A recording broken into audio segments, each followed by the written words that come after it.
Hi, folks. We're going to wait one more minute and we'll kick off our show here.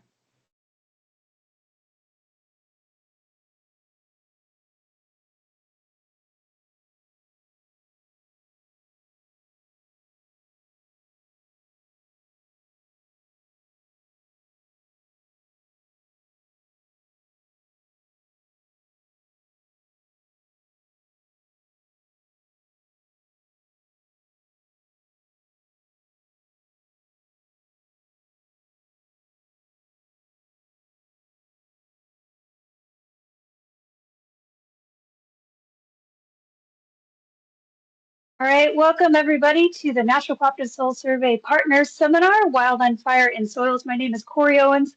I work for the USDA's Natural Resources Conservation Service as a training coordinator for the Soil and Plant Science Division. We're thrilled to have everybody here today. We've got a great lineup coming off. I will be helping run the meeting, so I'll be monitoring the chat, I'll be keeping time, and I'll be working on letting people in the lobby and all that sort of stuff. I'm going to hand off here to my colleague Sky Wills, who's going to give us an introduction to our session, and we'll go from there. Everything is being recorded and the chat is being monitored. Thank you so much. Thanks, Corey. Hi, everyone. I'm Sky Wills. I'm the national leader for the Soil Research Branch at the National Soil Survey Center. I'm also the chair of the National Cooperative Soil Survey Committee for Research Priorities. So this is the first in a series of research committee webinars where we provide more information and cooperation on the work that's going on. I would like to thank my co-chairs, Stephanie Connolly, who you'll hear from in a bit, and Matt Levi, who can't be here today, and our subcommittee planners, Dan Hermes and Meyer Bond, who you'll hear from in the future. The series is meant to highlight the products, techniques, just the information that we get from the cooperative partnership of NCSS and the agreements we've been able to fund through that. So we're going to have more webinars in the future on other topics, including new technology and some spectral sensing in soils. So I want to say this is really gratifying to me, being part of this program where we lay out as a cooperative soil survey what we think the research priorities are. We try to fund and support research projects that support those priorities, and then we get to the end of those projects and we have some results. We have products, we have tools, we have information that we can share for the good of us all. And hopefully this is a midpoint. This is a midpoint or beginning in the scientific process, not really the end. So there's another goal for this whole series, right? Which is to really share our information, promote cooperation, and have a conversation. So as part of that, I'd like to thank you all for responding to the question as part of the registration process. That gave us some good feedback. I don't know that we'll get to everybody's questions, but we'll get as many as we can, and it tells us things that people are interested in the future. So with that, I'd like to turn it over to our moderator and my co-chair, Stephanie Connolly. And I just got to say, I've known Stephanie for a long time. She's a soil scientist with the Northern Research Station for Forest Service now.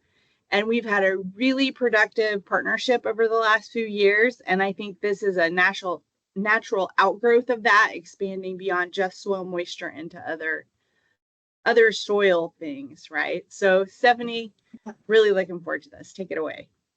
Thank you, Sky. Thank you, Corey, for making this happen with the facilitation and the platform. I want to say that it was really important to me.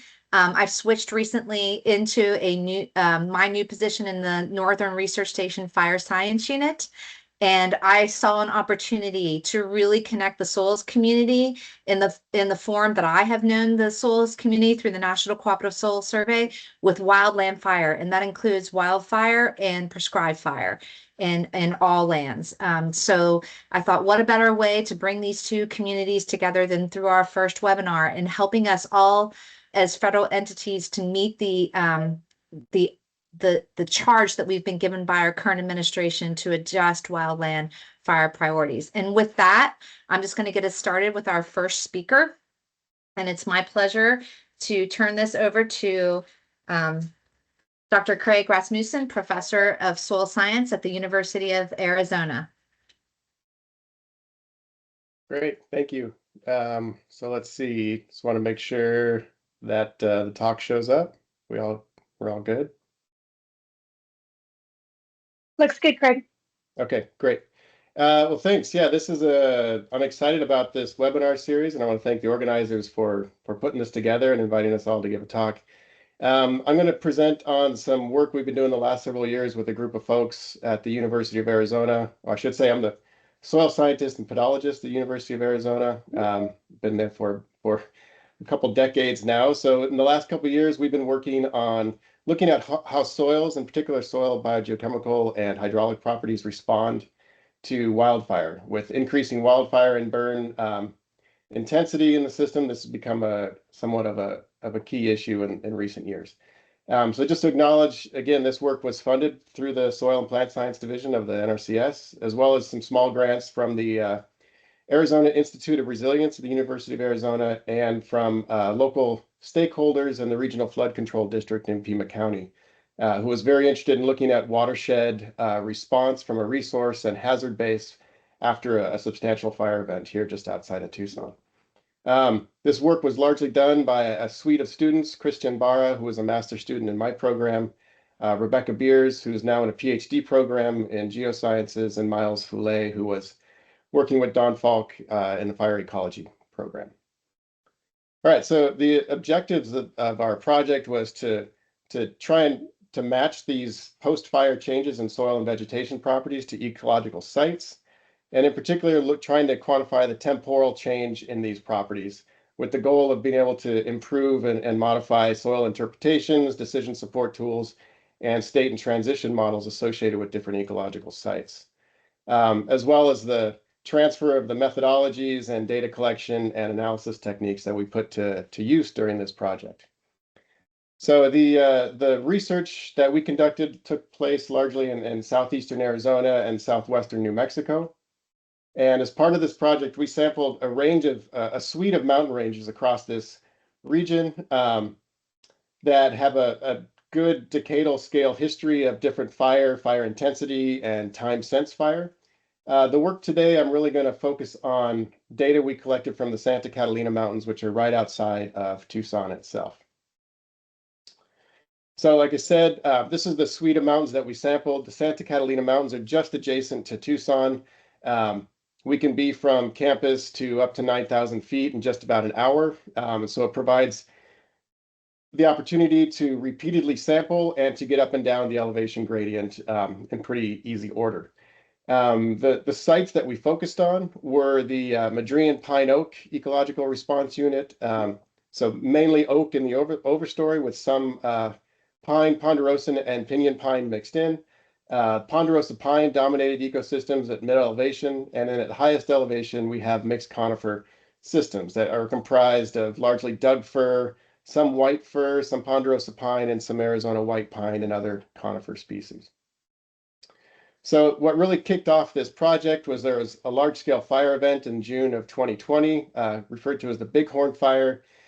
And you can see in the foreground in this upper image, that's the Tucson metro area. And so this was a big event. This was during COVID lockdowns when we were all trapped in our houses, and the mountain was on fire. And so it sparked a lot of public interest and concern about potential resource and hazard response after this large-scale fire event.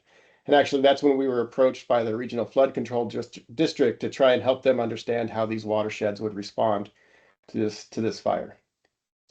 So the Catalinas, or the Santa Catalina Mountains, provide a great experimental elevation gradient. They have a very well-constrained fire history because they're so close to the University of Arizona. We have hundreds of years of fire history reconstructed from tree ring and burn scar information. Like I said, it's very easy to get up and down the mountain front. So we could do this kind of high resolution or high temporal scale repeated measurement across the elevation gradient. So we were able to get to a small subset of sites immediately post-fire once they led us up the mountain, and then expanded upon those sites and sampled subsequent 3 years. So we've got 4 years of data and recovery that I'll present on today. Just a bit of the background: the Catalinas are largely comprised of granitic bedrock, and we try to keep all of our sample sites on that granitic bedrock material. Of course, as you go up in elevation, it gets cooler and wetter. So we go from about 20 degrees Celsius and 35 centimeters, so about up to about 8 degrees Celsius to just under 1 meter of precipitation at the highest elevation. And here in southern Arizona, we get a bimodal precipitation, we have a bimodal precipitation regime where we get about 40% of our precipitation during the winter months. That's largely snow at the high elevations, although we don't get a proper snowpack most years because we are so far south, it kind of snows and melts. But hydrologists call it cold rain, basically. And then we get the rest of our moisture pulsed during these convective summer thunderstorm activity during the monsoon season. And this is actually what kicks off a lot of the fires in the area. And I should have noted that the Bighorn fire began with a lightning strike actually down in the low elevation desert systems. And that fire was then carried into the mountains by an invasive grass called bufflegrass. So it's a changing fire dynamic regime that wouldn't have happened necessarily in the past. The soils across this gradient include a combination of entosols, mollisols, and inceptisols. And I wanted to highlight, this is basically showing the 3 different soil profiles from the low elevation Madrean pine oak up to the mixed conifer, and to highlight in particular the differences in litter layer and organic matter content in the mineral soils. The Madrean pine oak, real limited litter layer, just thin layer of oak leaves with some pine needles. Ponderosa pine, in this case, we have a nice almost 10 centimeter thick layer of decomposed pine needles and fresh needles, but relatively low amounts of organic matter in the mineral soil itself. And then up in the mixed conifer, lots of organic matter in the mineral soil in these very well-developed litter layers. So here's the Google Earth image of the Catalinas. You can see the Tucson metro area is just there in the southwest of that image. And the Bighorn fire essentially burned the entire mountain. And so the yellow pins are the sample locations, and that we had a variable soil burn severity across the entire mountain range. So we took advantage of this matrix of sites of the different ERUs and the soil burn severities. And so within each of these ERU units, we sampled unburned, low, and moderate high soil burn severity classes based on the Forest Service Bear survey that took place immediately post-fire. And so at each site, we sampled these 1,000 square meter plots. And the idea was that within the plot, we focused all of the vegetation measurements, looking at understory regrowth, seedling sprouting, and that kind of information. And then we targeted our soil sampling around the perimeter so as not to disturb that vegetation response inside the experimental plots. And we collected grab samples down to a depth of about 5 centimeters around the perimeter for looking at soil physical and biogeochemical properties. And across the base or the bottom of these plots, we collected data on bulk density and soil hydraulic properties. So the soil hydraulic properties were collected using mini disc infiltrometers, relatively straightforward to use. They don't require a lot of water, so it's easy to hike them in. And you can get the data there on site. Bulk density with a hammer core device, and then the grab samples for biogeochemical properties, which will show us some of those here today. As well as we also collected data on hydrophobicity using the water drop test and the time required for those drops to infiltrate into the surface. So I'm going to show a range of box plots, a suite of 3 box plot sets of different data sets. The first one will be pH and exchangeable calcium percentage. And they're all going to be arrayed with the Madrean pine oak on the bottom, ponderosa pine in the middle, and the mixed conifer at top, with these photos then for reference. Across the x-axis of these box plots, we have the soil burn severity classes. And then within each soil burn severity class, we have 2 box plots. In this case, we're presenting data from 2021, so 1 year post-fire, and data from 2023, almost 4 years past that fire event. Okay, and so I want to draw your eye to a couple of patterns in these data because there's a lot of information here. Is that, for one, we saw very different response across the different ERUs. Case in point, the Madrean pine oak essentially showed no change with soil burn severity in pH or exchangeable calcium percent, which we're attributing to the limited litter layers that are present in these systems. So there's just limited ash and charred material post-fire to contribute that flush of alkalinity and that cation pulse. In contrast, we saw a significant increase in pH and exchangeable calcium in the ponderosa pine system, in particular in the low soil burn severity classes. likely driven by, because it burned at lower temperature, more of that charred material remains on the surface and is that source for all that alkalinity in those cations. And the mixed conifer kind of showed some change. It was not nearly as significant or as dramatic as what we saw in the ponderosa pine system, with slight increases again in the soil pH in the low soil burn severity classes. And the other thing to point out is that this is even in 2023, these patterns persist. So there's a relatively long tail in this fire-induced change in the soil system. The next suite of data is for the KCl extractable nitrate and ammonium. And in this case, all of the ecological response units essentially showed the same pattern, where we saw significant increases and a big pulse of ammonium and nitrate immediately post-fire, that then by year 3 or 4 post-fire had returned to background levels comparable to the unburned sites. And so, of course, this is a common response seen across many burn systems where you get this flush of mobile nutrients. And then much of that nitrogen is probably leached or lost from the system or taken up by the relatively rapidly growing understory as a nutrient resource. And then the final set of data I want to show you are the soil hydraulic properties. And these are the data that initially confounded us the most. We had expected going in that we would see across the board similar response across all the ERUs, where we'd see increased hydrophobicity post-fire, which would decrease the saturated hydraulic conductivity and sorptivity. But what we found was very different, right? And it was very different across the different ecological response units. So in the mixed conifer system, we essentially saw no change with soil burn severity in KSAT or sorptivity. This may be due to the fact that there is a lot of organic matter in the mineral soil itself that might buffer some of that change. It's one possible hypothesis.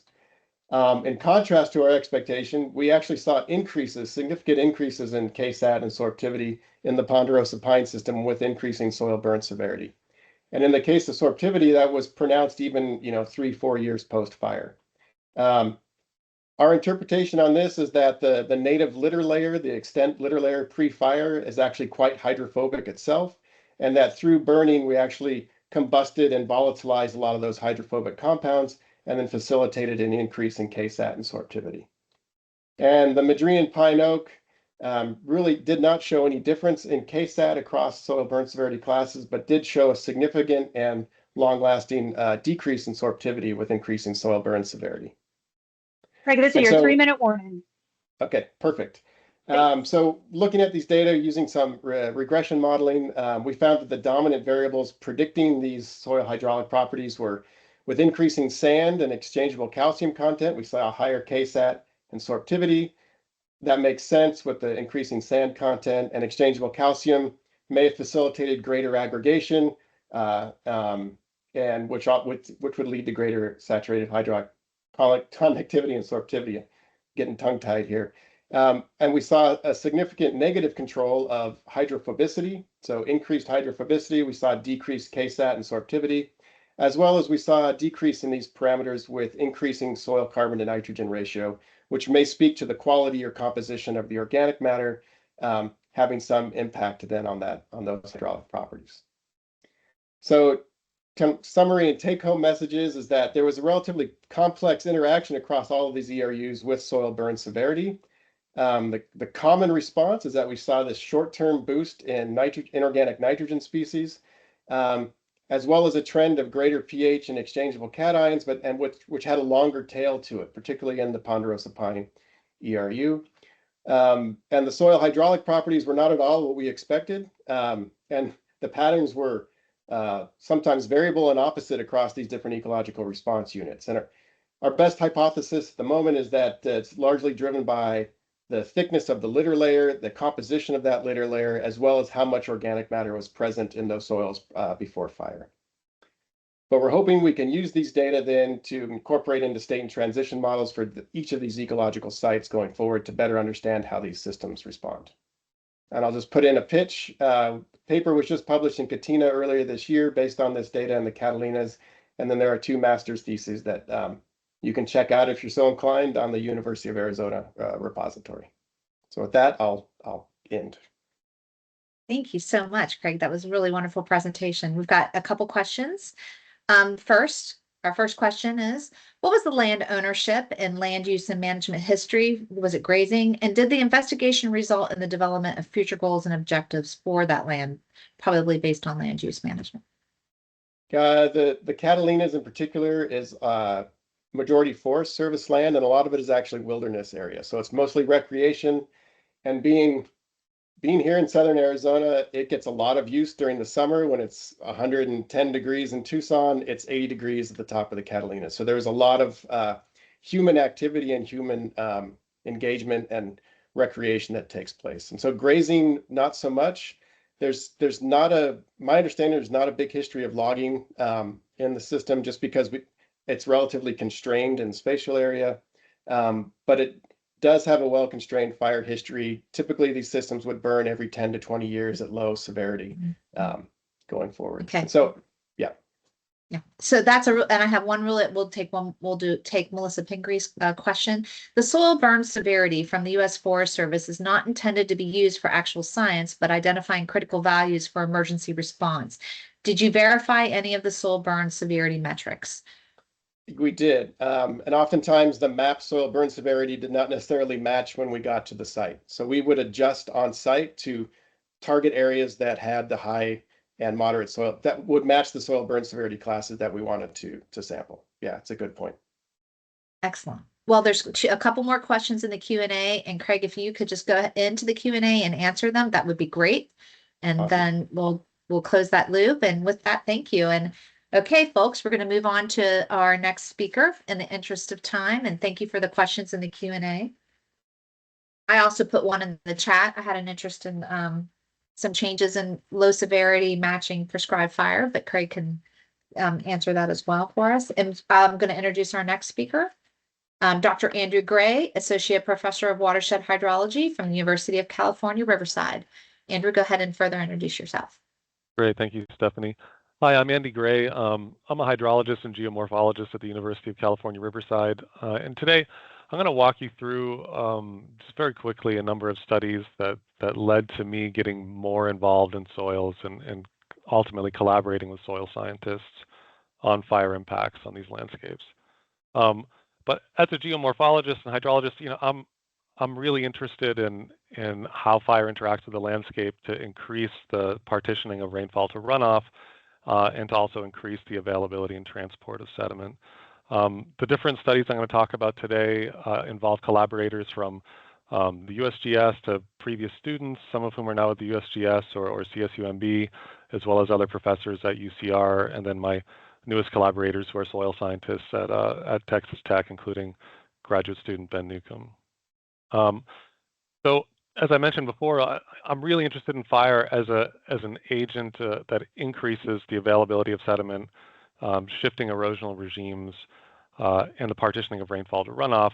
And as most of you are familiar with, this happens by burning of vegetation and soil organic carbon that then enact a number of changes on the landscape. Many, many things can happen, but some of the most important are these changes in the erodibility of material on these surfaces for our purposes, and then also the decreasing rates of infiltration that result from many things, including hydrophobic layer development and soil sealing and so on and so forth. Of course, all of this is for our purposes in Southern California, where I'm at, where we're focused on steep shrublands. This is happening up on the hill slopes. But as a coastal geomorphologist and hydrologist, my interest in this first really started down at the basin scale in the zone of deposition. I'm not going to talk about any of that today. But then, as a hydrologist using stream monitoring techniques, I first got involved with fire and water and sediment transfer down in the main stem of rivers, investigating these signals of fires that had happened up in the headwaters. And so some of the early work that I did on that was in collaboration with John Warwick, who's done a tremendous amount of effort on that front. We've also followed up and done some of these kinds of studies, where we monitor water and sediment in the main stem of the river, usually over the first year or two or three after a fire. In this case, this is the Thomas Fire occurred in 2017, one of the largest fires in the history of California, kind of stretching from Ventura to Montecito. And, over the first couple of years after fire here, you'll see this is suspended sediment concentration versus discharge plots with rating curves fitted to them. The purple rating curve corresponds to the period of a few decades or so directly before the fire happened, where we had relatively low concentration discharge relationships. Then you can see the orange up here is the year after the fire, and the red the year after that. And so in general, concentration controlling for discharge increased on an order of maybe 30x in the year immediately after the fire. If you then compound that with the impacts on water supply, suspended sediment flux was on the order of 200-fold greater than what one would expect if it was functioning as it had before. But actually, it was a very, very mild wet season. So even with 200x, the mean flux was still far below mean flux overall over the long term, which kind of highlights the importance of not just fire happening and the characteristics of this fire, its burn severity, et cetera, and its distribution throughout the watershed, but also the actual characteristics of the precipitation events that interact with that landscape in the years following the fire. So the other thing that I think strikes a lot of us that are working on sediment transfer after fire is that fine suspended load that we're seeing in channels is really, that transport is really a supply limited phenomena by the time we get into the channels. So really all the action is, or most of it is up in the zone of supply, which really drove me to want to get out of the channels and get up into the headwaters to start more directly investigating these changes in erosional and runoff partitioning processes. And so after moving down to UC Riverside, I tried to orient my group in that direction. We've followed up on a number of fires. This one I'm going to talk about first, the Leech Canyon Holy Fire of 2018. This is chaparral dominated shrublands that were burned mostly at high to moderate severities, very steep slopes, high ravel production, widespread soil hydrophobicity, and generally low infiltration rates following the fire, and really a lot of ravel production. This was the first time the system had burned in around 70 years or so. The approach in this case is using ultra-high resolution topographic monitoring using terrestrial laser scanning integrated with UAV-based photogrammetry so that we could go after the hill slopes, the rills, the inter-rill spacing, and then the gullies and headwater channels as well through in this case, through DEM differencing.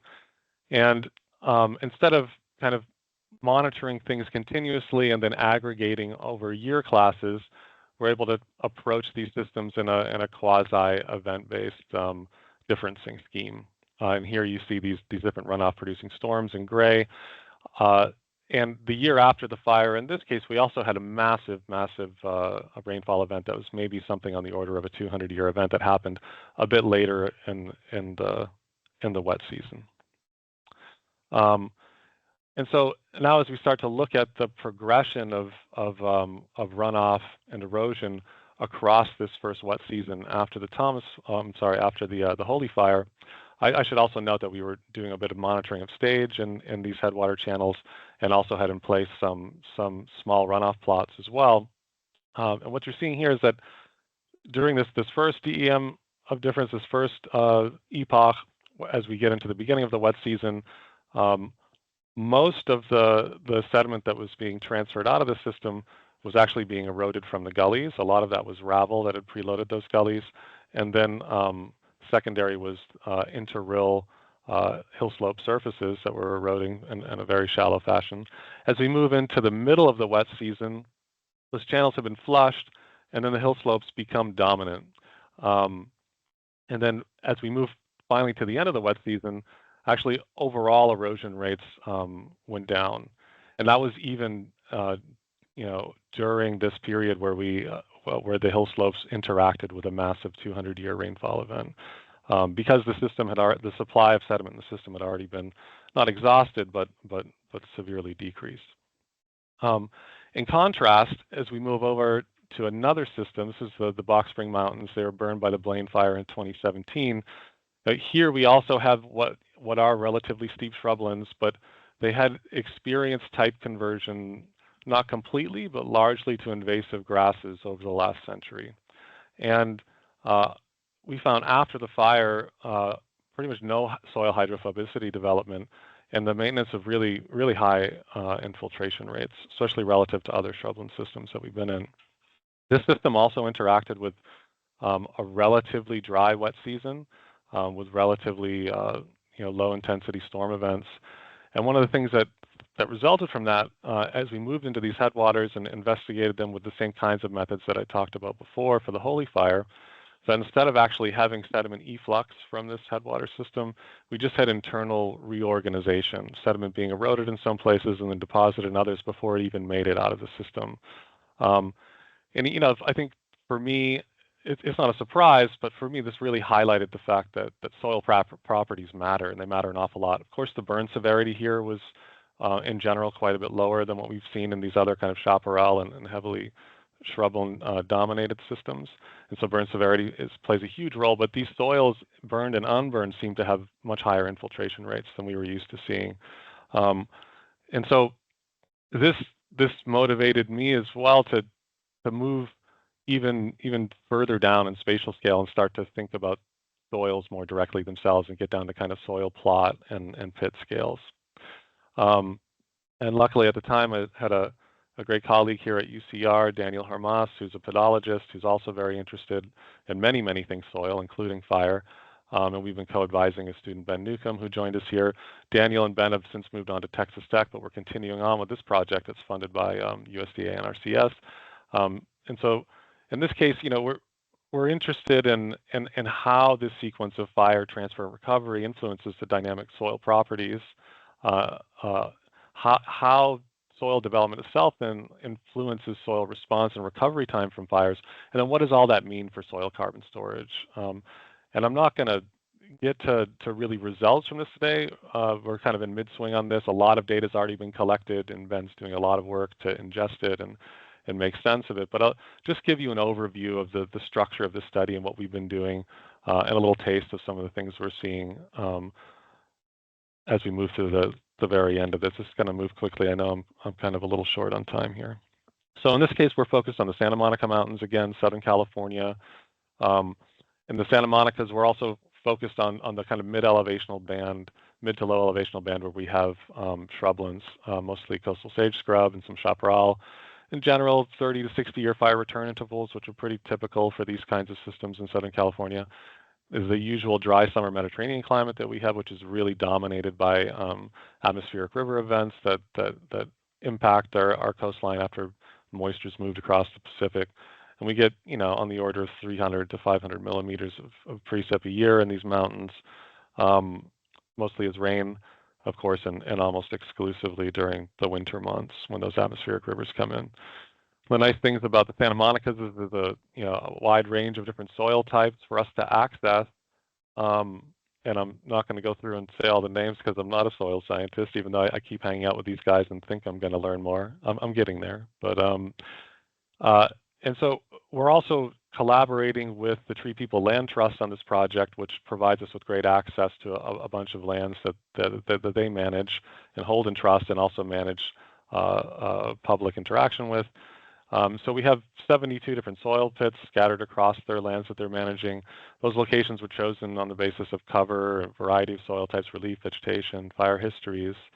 And it includes, luckily for us, a nice 100-year chronosequence of fire affected shrublands on the same, I say, soil map unit. And then we also have large historical fires that affected many soil types, so we can kind of cross things in that way, both from a chronosequence approach, but then also investigate the response and recovery of fires of soils interacting with the same fire. And so I'm just going to go through this quickly, but just to illustrate the fact that Ben, and of course Daniel and I have been out there as well, but a lot of Ben's work with himself and undergraduates to go out and dig these soil pits and do a lot of like the really intensive field descriptions that those of you who are soil scientists are really familiar with. We've also done quite a bit of soil moisture monitoring across this chronosequence of 0 to about 100 years since fire. And Hey, Andrew, I'm giving you your 3 minutes. great, thank you. I think Thanks. that's going to line up just perfectly. It'll help to motivate me to snap through these quickly. We're also doing mini disc infiltrometry, in some cases distributed down the horizon, but mostly focused, of course, at just at the surface, subsurface, with that contact with the mineral soil profile. And then a wide range of bulk sampling, as well as these soil monoliths focused at the upper part of the soil column, and thin section collection focused at that upper part of the very, very top of the soils. So there's a lot of soil analysis that's been going on, a lot of which most of you are very familiar with, from the soil biogeochemistry to size distributions, and bulk density, all these other things. My group also does fallout radionuclide analysis, which we're incorporating to help give us a better idea of the erosional history of these different soils, and a lot of intensive monolith analysis that's one of Daniel's specialties, among others. And one of the cool things that Ben has come up with on this study is to go and actually do distributed hydrophobicity testing in a distributed fashion at relatively high resolution across these monoliths, which is starting to show us some pretty interesting patterns. So ultimately, my goal for this work is that I'm really interested in the soil hydraulic properties, but there's much more, and we'd like to take this work and really start to integrate it with more of the water and sediment transfer work that I've been doing in the past as we move forward. So with that, I'll acknowledge our funders and undergraduates who've contributed to this, and thank all of you for your attention. I'm willing to take questions, of course. Thank you, Andy. Really appreciate that. Very nice presentation. Here's a question. Did you differentiate between fire suppression activities and the direct fire impacts? In other words, were there any dozer lines or roads or various soil veg impacts above these plots that could have altered the precipitation effects? Yeah, that's a really, really good point. So yeah, when referring to like the previous studies that I was talking about, where we've been investigating water and sediment transfer directly, those sites were generally very small. We've done some other work with across a lot of distributed headwater catchments, hundreds of them, primarily using LiDAR, and in some of those cases you have those kinds of effects. But these sites were chosen in part because we don't have those kinds of impacts on the hill slope. Yeah, but they can be very important. Yes, absolutely. Okay, thank you. If there, I see let me see, there's one, we'll take one more question in the chat. Can you share any extent or extrapolation to which this data extends acres-wise in the region? I'm sorry, say that one more time. Yeah, can you share, could you share any extent or extrapolation to which this data extends, across the region? How much, how applicable is this research to other similar landscapes? Yeah, and so I think that's probably referring to the repeat change detection studies. So, well, on the one hand, at the watershed scale, investigating impacts on water and sediment transfer at that scale, I think it's broadly applicable. There's been quite a few of these studies that have been done on the small mountainous watersheds across the American West. But again, the characteristics of the fire, the watershed itself, and then those precipitation events matter, but also other things that have happened in those basins over longer time periods can matter as well. And one of the better ways to start to extrapolate that and think about how it operates at broader scales is to really start to bring in direct change detection applied to small watersheds at broad scales. And that's something that Jimmy Geilinger has been doing more of, and he has an interesting paper on that from 2023 I can link you to. Okay, if you want to put that in the chat, that would be wonderful if you have access to it. Sure. Okay. All right, thank you. And with that, to keep us on schedule, we'll go on to our next speaker that I will introduce. And I'd like to introduce Dr. Aaron Brooks, Professor of Agriculture Engineer, the University of Idaho. Aaron Brooks is a professor in the Soil and Water Systems Department at the University of Idaho, trained in agricultural and biological engineering. His research focuses on landscape hydrology and water quality through a balanced approach of distributed process-based model and field experimentation. He is one of the co-developers of the Wet Cloud model, which is a widely used watershed model to assess post-wildfire impacts on stream flow and sediment transport in the Western U.S. by burned area emergency response teams. Aaron, please go ahead. All right. Can you guys see the screen and hear me? Yes, you're good to go. Perfect. Well, thanks for that introduction. And I just want to acknowledge this is some work that was done primarily by Clayton Christensen, who is on the line on Teams here, but remotely, just actually doing some field work, but maybe he can still answer some questions. And so I also want to acknowledge that we've worked a lot with the Rocky Mountain Research Station, the Forest Service, and Pete Robichaud, and Mariana Dobre is also a research scientist that's worked in a lot of what we, in my background, is both experimental work in the field, but also from a modeling perspective. And if a lot of the work that I do hinges off of end users, and end users could be the water utilities that are fearful of the wildfire that's coming, that happened, and what is the risk to their water quality. For the Forest Service, obviously, the increase in peak flows at culverts, so culvert replacement. And so trying to come up with ways to help to provide them decision support with what to do following the fires. And a lot of what I've done with the colleagues at the Forest Service here is work on a decision support tool called the Web Cloud model, which is an online watershed model. And we've been developing with Forest Service for 20 plus years, and it's getting widely used by BEAR teams to look at estimate that impact on hydrology after the fire. And so it is based fundamentally on this water erosion prediction project model, and which is a process-based model. So we can put exact soil properties into this model, and in this mapping online watershed tool, we actually grab from the Surgo database and StatsGo if Surgo is not available, and try to capture changes in soil properties and put them into the hydrology model and replicate that. And to this point, most of what we do to capture that is changes in saturated conductivity and erodibility, and those are mainly static changes that happen based on a lot of work from Pete Robichaud and the Forest Service, who have gone out and done rainfall simulation experiments on these plots to actually find out what the linkage between burn severity and the saturated conductivity as well as erodibility. But there's just not a lot of dynamic behavior. How does it recover? How long is it there for? And so we're just interested in to try to understand more of these dynamic responses.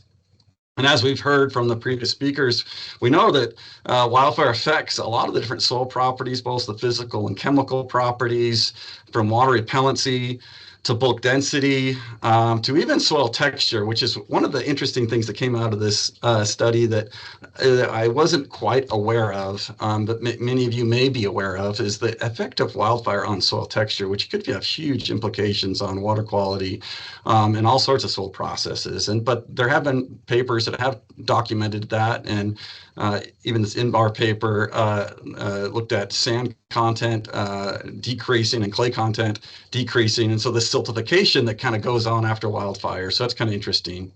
The soil water retention would be another one that would be interesting and important for our modeling. And from a soil or water quality perspective, and soil quality, soil carbon and soil phosphorus, pH would be another. Nitrate, although we didn't focus on it, obviously, is another water quality impact that could certainly is important, but we didn't focus on that here. So I like to do spatial variability, and one of the things you know about wildfires is where do you sample? And maybe you already kind of heard a comment on that is, all right, when you go out and sample, how do you know it's a low severity, a burn, moderate severity, or high severity? Especially, and how do we know the change in the soil properties with time when you don't know what the soil properties were before the fire happened? And so I'm kind of a frustrated person who've done a lot of studies where we got out and sampled these, tried to find these different sample sites, and I just get overwhelmed by the spatial variability and not knowing what it was happening. And so we kind of brainstormed on maybe other alternatives to actually look at changes, impacts of wildfire and soil properties. And there's certainly some lab methods, muffle furnaces, propane heaters, propane torches, infrared lamps. And one of the things a lot of times the lab experiments can't replicate is this top-down heating that we know what happens in wildfires. And we know that a lot of that drives the hydrophobicity that we see in the soil. We have the essentially volatilization of the carbon, and then the heat wave itself pushes down into the soil profile. And so you get the hydrophobicity maybe at 4 to 5 centimeters below the soil surface, because that's when the heating cools off, and that's where you get the condensation. And so we really felt like, boy, it'd be nice to do this in the field itself. And so we tried to come up with this in situ experiment to simulate these wildfire conditions. And we had some conversations with people who have been in the field, and they said, maybe you could actually do these propane heaters. And so we end up using is this Sunstar heater. It's used for heating up warehouses, large warehouses. And the one thing that we did see on these heaters is and the user manuals, don't put these heaters anywhere closer than 15 feet above the soil surface or any surface.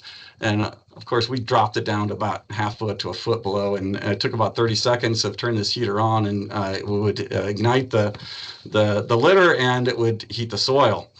To replicate, well, how long should we keep these heaters on? So Pete Robe showed at the Forest Service had came up with these in situ temperature probes, and so they were measuring soil temperature. There's a data logger within these devices. They're insulated so they don't burn up the data logger, but you can track soil temperature with depth. And we were trying to target 175 to 200 Celsius at 4 to 5 centimeters with this experiment.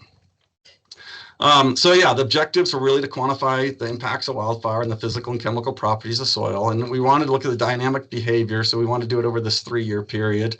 We wanted to look at coarse soils versus fine soils, because there's enough literature that would say that coarse soils maybe have higher hydrophobicity impact than fine soils.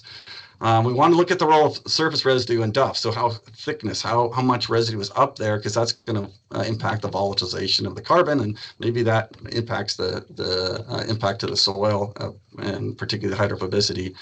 And then we looked at recovery. So hydrophobicity, the recovery and the loss of hydrophobicity, the wildfire-induced hydrophobicity could be anywhere from 1 to 5 years. It really kind of varies in literature. And then ultimately, we want to put the sensitivities we learned from this experiment and put them into the model and just see, well, what if we did actually capture all these dynamic changes? What would be the effect on runoff and erosion?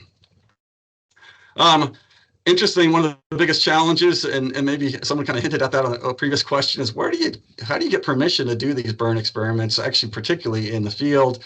And after talking with the National Forest, which almost is impossible, state land is almost impossible, even the University of Idaho's experimental forest, they were very cautious about having us go out there with these heaters. And in the end, it was actually based on the suggestion by Pete Robichaud, is actually we can put this on private land, probably as the least regulations, and obviously get an owner. And just so happens we have our own farm up in Northeast Washington. It's like, I can just do it on my own farm. And so we actually went out, we picked 2 sites, and we got some differences in texture, maybe about 5% differences. One was in Septisol, one was in Entisol. Let's try these 2 sites. How we did it was we did kind of a random block design, kind of like what you get for statistical trying to get statistical significance.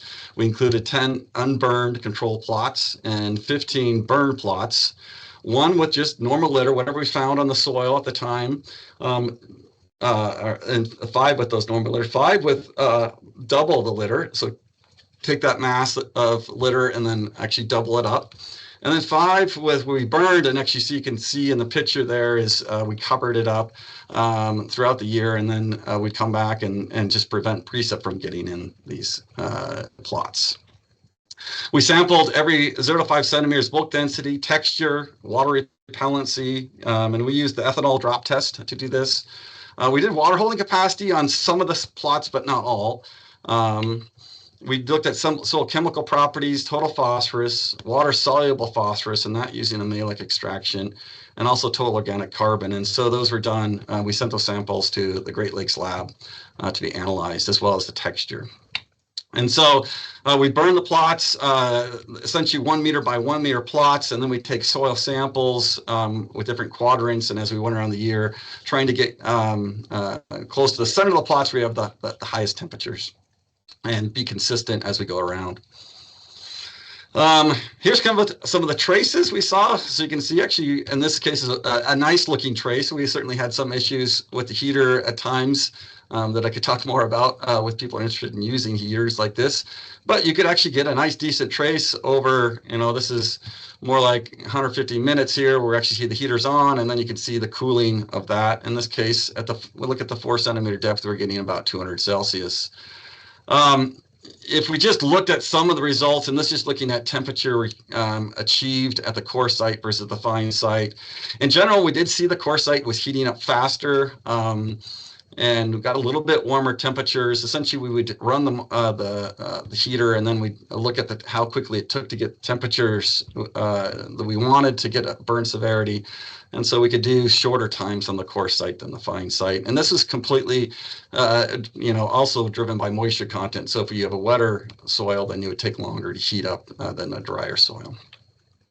So what did we get? Water repellency, if you look on the left, this is this hydrophobicity of unburned soil. And this is the first day after fire. And we did burn the fires, so we had a 22% moisture content. So there is this, as speakers talked about, as this natural hydrophobicity that occurs. In this first day after the fire, in this fine site, we didn't have any near surface hydrophobicity. We see with the second plot is the normal litter. We did see some hydrophobicity at the 3 centimeter depth. When we had the double litter, we actually saw more intense hydrophobicity. In general, we saw a tendency to have higher hydrophobicity with higher litter. Then the burned and covered, you can see also had some hydrophobicity. If we looked at the year later, after a year, now you see the green line represents a year later in this drier conditions. And now you start seeing the hydrophobicity, the natural hydrophobicity at the 0 to 1 centimeter. And that's probably the unique thing between natural hydrophobicity and the wildfire is the wildfire will be deeper in the soil. And we see that actually some of the burned sites had lower hydrophobicity at the surface than the unburned sites. And that's because it just has a lot more organic matter. And so it's not causing as much hydrophobicity at the 0. So we saw some persistence in the burn severity. And here's 2 years and continued persistence of that wildfire-induced hydrophobicity. If we took this hydrophobicity and normalized it by the background, the control, you can actually plot it in a different way. And this is, you can see the plots of the 3 plots on the right are more the normalized. And we do see, in this case, higher persistence of hydrophobicity in the double litter in the covered sites. And if we looked at the other change, we did see significant difference in bulk density. Immediately after fire, we did see significant drops in the fine soil of bulk density. So you lose organic matter, and you lose this to some extent, the roots. And so you see a drop in bulk density. But then after a year, then we saw an increase in the bulk density and continued on. There's some became less significant after the 2 years. The core sites, which I just came in last weekend and did some of the measurements there, we didn't see any significant differences in the bulk density on the core sites, but there is certainly some bulk density impact. Aaron, this is your 3 minutes. Okay. So texture-wise, we didn't see any differences between the treatments. We were grouping the treatments and we're trying to get the temperature. But interestingly, when we actually plotted this temperature versus the sand and the silt content, the higher the temperature that was received in the plots, the lower the sand content and the higher the silt content. So we did see this texture difference. Water holding capacity, we didn't see much difference, nothing significant. We did see some higher trends of getting higher field capacity. So phosphorus, with the total phosphorus remained the same. The water-soluble phosphorus actually decreased in these soils at the core site, and the total carbon decreased as well. So really the most interesting was the temperature change really changed the texture. We saw bulk density changed. We did see persistent water repellency.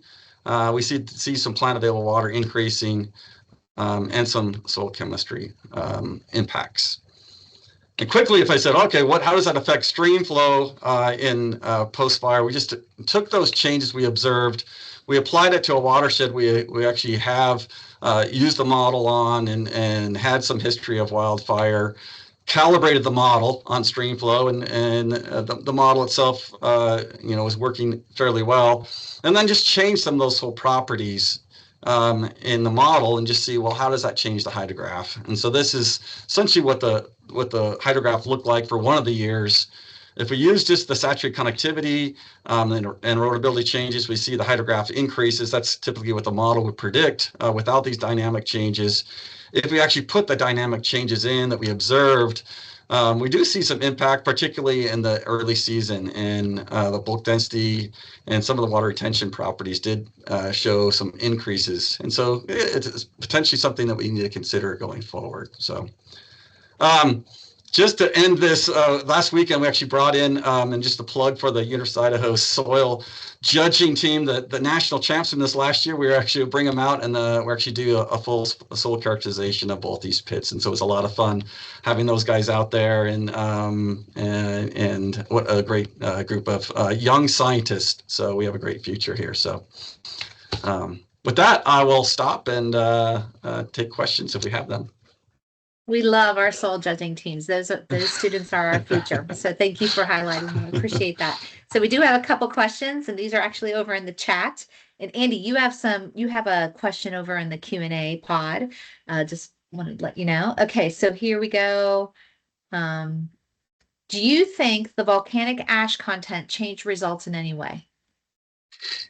Yes, I do think and we saw this down in actually Lake Tahoe, where we actually did a lot of work, and we see the more volcanic soils versus the granitic soils. And I do think with the volcanic soils, we do see the available phosphorus actually goes down. I mean, you have less available phosphorus. The granitic soils had more available phosphorus, malic phosphorus, extractable. So I do think there is a difference in the soil type, and particularly volcanic soil properties, on the availability of phosphorus in these soils. And so there is some retention. So, but yeah, good question. Excellent. Do you think the soil aggregate size distribution and stability would be more sensitive to heating than soil texture? Good question. I don't have a good feel for that. I'm not sure. We didn't measure the soil aggregates themselves after the fire. There's certainly the higher temperatures. There's certainly just a complete destruction of the soil structure itself. And so, there is also the issue of crusting that may happen, and we know a document happens after a wildfire. But yeah, I guess I don't have a good feel for that. So, can you discuss any causes of a decrease in bulk density immediately post-fire? Sorry, I was going to do this. So sometimes I'm an idiot on Teams. So the bulk density immediately after fire, I do think you get essentially the loss of the roots, and maybe the roots themselves have some weight. We know that the roots are, very light relative to the soil as well. But essentially it's a really loose, and if you walk through the wildfires, right, it's almost powdery light material. And so I think it might even be the first rainstorm or two that really get the consolidation. And that's when the bulk density, now it consolidates down. Then you see almost immediately a higher bulk density. But it certainly happened. Our data showed that the bulk density dropped immediately. And then, like say, I wish it would have had maybe after the first rainstorm, did it jump back up again? And I just didn't, we didn't have that data to get at that. Okay. All right. Well, thank you so much. That's all the questions we have right now. Let's see, and check the Q&A because they do come in. So, and you can just answer them directly in the Q&A pod. And we're about halfway. We are at the halfway point in our webinar, and we are totally on track and time. I appreciate that from the presenters and folks asking questions. And with that, we're just going to keep on rolling, and we're going to go to our next presenter. And I will introduce our next presenter. That is Dr. Tyson Ochsner, the Regents Professor of Plant and Soil Science, Oklahoma State University. Tyson serves as a Regents Professor in the Department of Plant and Soil Sciences at Oklahoma State University. In that role, he works to help people better understand and appreciate the soil-water balance, and the surface energy balance, so that we can more wisely manage and conserve the land and water with which we have been entrusted. A primary focus of his group's research is multi-scale soil moisture monitoring and improved utilization of soil moisture data in agriculture, ecology, hydrology, and climatology.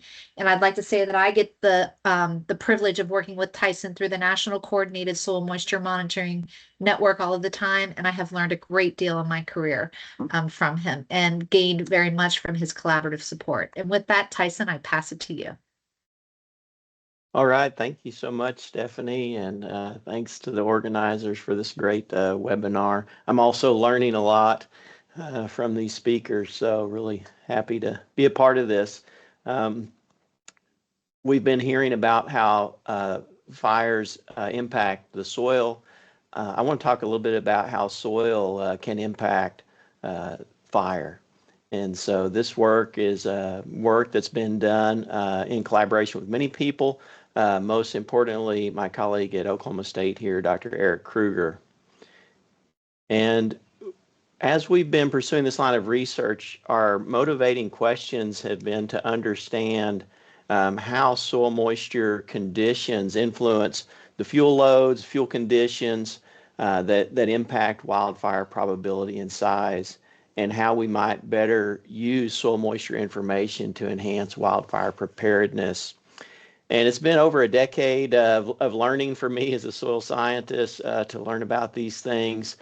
And our first paper on this just looked at data from the Southern Great Plains here about large wildfires and soil moisture conditions preceding those. And we saw a really clear effect that the soil moisture can strongly affect the size of our growing season wildfires here in the Southern Great Plains.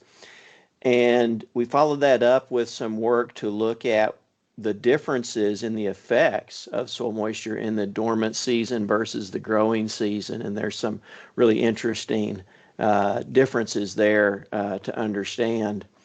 And as we were, sharing these results with others in this research and getting more engaged with the fire community, we received a lot of questions basically along the lines of, do we really need to consider soil moisture because we already have drought indices that we use when we're trying to estimate fire danger?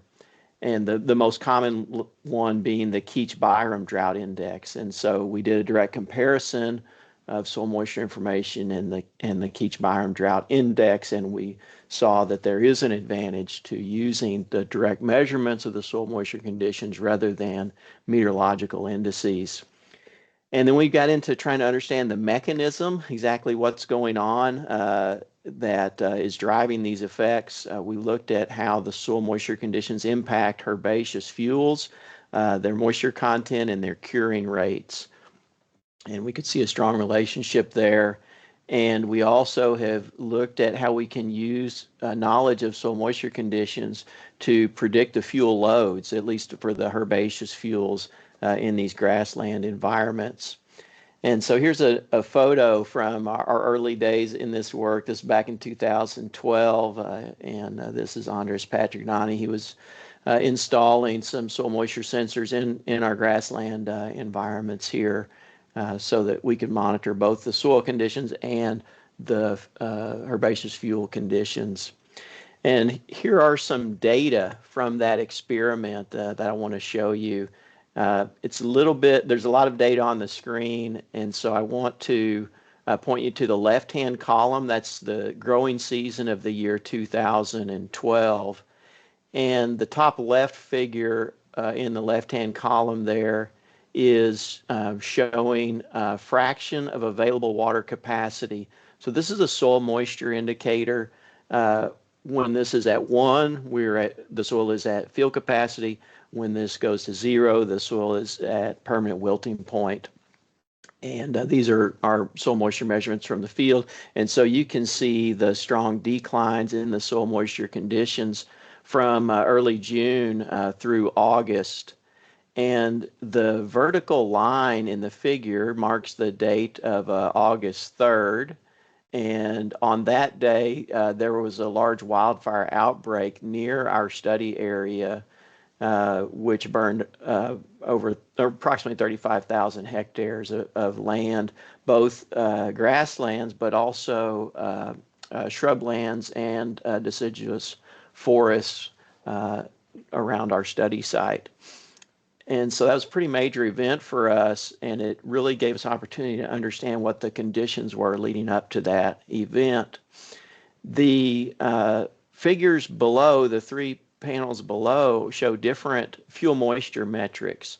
The first one being the green fuel moisture, this GFM, is what you would measure if you went out into the herbaceous fuels and just clipped off some of the green leaves and measured their moisture content. And you can see that also drying down throughout the drought event.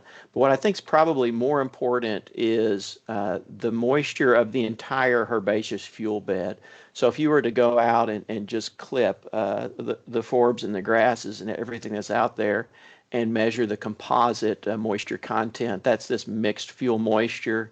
And you could see that declining sharply leading up to that fire event and reaching really a minimum level right about the time that fire occurred. And so you can just see here sort of anecdotally that coupling of the moisture conditions from between the soils and the plants. Dead fuel moisture is one that gets a lot of attention. It is important. It just doesn't vary that much relative to the total mixed fuel moisture in these herbaceous fuel beds. And so we wanted to understand the relationship between the soil moisture condition, this FAW, the soil moisture indicator, and that mixed fuel moisture. And so here is a different way of looking at those same data. And again, now we have the soil moisture indicator on the x-axis. And we're looking at data when the soil moisture is declining. And what you can see is when the soil moisture is declining, there's sort of a break point around 0.6 in the fraction of available water capacity. And once we go below that, you see the herbaceous fuel moisture steadily declining, sort of in a linear fashion here below that break point. If it continues to dry down to this sort of 0.3 level, then we see a rapid increase in the curing rate. So the curing is the transition, is how much of that herbaceous fuel has transitioned from live to dead. That's how we define the curing rate. And you can see that curing rate can reach up to almost 13 grams per meter squared per day in our data set when the FAW value gets down around 0.2. So about 5 days of curing at that rate would produce enough dead fuels to propagate a fire. And we certainly saw that in that 2012 outbreak. So these data have really helped us to start to understand the mechanisms of what's going on. And those data plus some other data we summarize in this sort of overview figure here, which is in a review paper I'll mention later. But here again on the x-axis, we have the soil moisture indicator, and there are 2 y-axes here. The left y-axis is the number of large wildfires, growing season wildfires that occurred in Oklahoma for 2000 through 2012. And the right y-axis is the probability on any given day of there being a large fire in the state of Oklahoma. Both are shown as a function of the soil moisture condition. And so you can see this, how these sort of thresholds kick in. And when we drop below this 0.6 threshold, is not showing very well here, but it's the highest threshold. And when we drop below 0.6 in the soil moisture indicator, that's when the herbaceous fuel moisture begins to decline. When we drop below 0.4, we know that the transpiration of those herbaceous fuels begins to decline. When we drop below 0.3, that's when we see the onset of the rapid curing. And when we drop below 0.2, that's when we see the really large fire events occurring, at least here in Oklahoma. And so this figure really summarizes a lot of what we've learned about this over the past 12 years or so. So the current situation is that we've got a lot of research that shows that soil moisture can be a really key predictor of fire danger, but we're not really using that yet in any of our fire danger rating systems in a systematic way.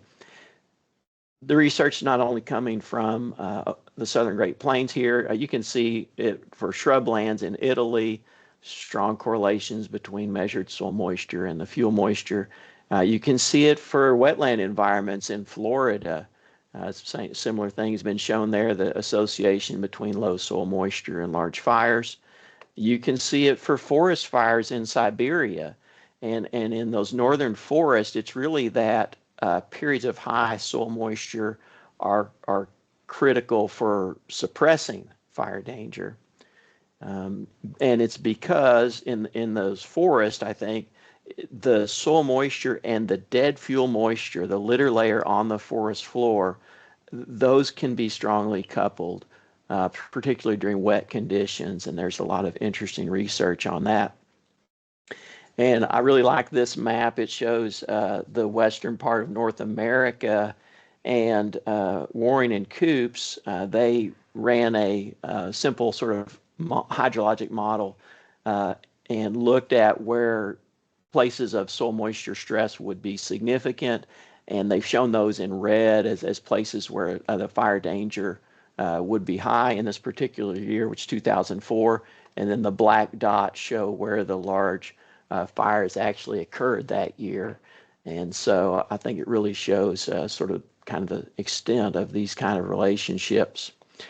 But forests really do pose some unique challenges, and that's a topic that often comes up, and many of you are more familiar with that than I am. Certainly the topography is often complex. We saw those 30% slopes in the earlier talk. And we don't have many in situ monitoring stations that are monitoring soil moisture conditions underneath the forest canopies. Most of our U.S. Forest Service RAWS stations are not yet measuring soil moisture, although I know there's efforts underway to improve that. And even our satellites have really a limited ability to see through the forest canopy and effectively understand the soil moisture conditions. So with those kind of challenges, you know, how can models come into play? How can models help us where our measurements are lacking? And so this is a question that we're trying to address through our current grant from the NRCS Soil and Plant Science Division. We're really appreciative for that support. And we've got a really great team of people who are working to sort of pursue this question together. We're looking at a couple of different models right now. We're looking at a model 3 minutes, called Tyson, just so you know. Thank you. We're looking at a couple different models. We're looking at a model called TopoFire and also another model called SoilWatt2. And we're evaluating those models using data from about 1,000 monitoring locations across the U.S., including the NRCS SCAN network and the NRCS SNOWTEL network and others across the nation. So just a little sneak peek of those data. These are some preliminary results that we have from that work. The maps here are showing the correlation coefficient, the Pearson's R, between the modeled soil moisture and the observed soil moisture for the SoilWatt2 model, which is the only one I'm going to show today. So where you see the darker blue colors, those are places where you have strong correlations and strong positive correlations, and we're seeing those at many sites. But there are some sites where we observe weak or negative correlations between the predicted and the measured soil moisture. And we see that especially in the deeper layers, if you will look at that lower right-hand quadrant. And I think part of what's going on there is a couple things. it's hard to accurately characterize the soil physical properties of those deeper layers at the national level. And it's also challenging because we often have higher clay contents, in those BT horizons. We sometimes have elevated electrical conductivity in those horizons, and all of those things can introduce errors in our measurements. And so I think this work is going to shed some light on the quality of our measurements as well. So big picture, if I zoom back out, the most important fire danger rating system we have in the U.S. right now is the National Fire Danger Rating System. It's complex. I'm not going to explain it to you here, but I'll just say that there are several places where we could include soil moisture information. We could include it as a replacement for the drought index that's used. We could include it to better model fuel moisture conditions, to predict herbaceous curing, or to predict herbaceous fuel loads and make those dynamic. But there's a lot of questions remaining. How should we best represent those soil moisture conditions? Is it the absolute values? Is it an indicator like FAW or percentiles? What are the key depths we need to be looking at? And how can we use together the in situ data, remote sensing, and the models? And probably most importantly, how can we empower wildfire professionals to be able to use these new sources of information in their work? So I just want to thank you for listening. I want to encourage you, if you're interested, to check out our review paper on this topic in the International Journal of Wildland Fire, or check out our websites to learn more about the work that we're doing. So with that, I'll stop and thank you and take any questions. Excellent. Thank you, Tyson. I really enjoyed the presentation. I put a plug in the chat for the National Coordinated Soil Moisture Monitoring Network does have a presentation from Zach on TOPOFIRE if you're interested in what that model might look like. A question in the chat. Were there areas of mixed type of plants, such as the Russian lands discussed, able to sustain soil moisture and contribute to better soil moisture retention? Are monocultures from human activity, from animal grazing, significant reasons for soil moisture in upper layers leading to further droughts? That's a great question. I do not know the answer to.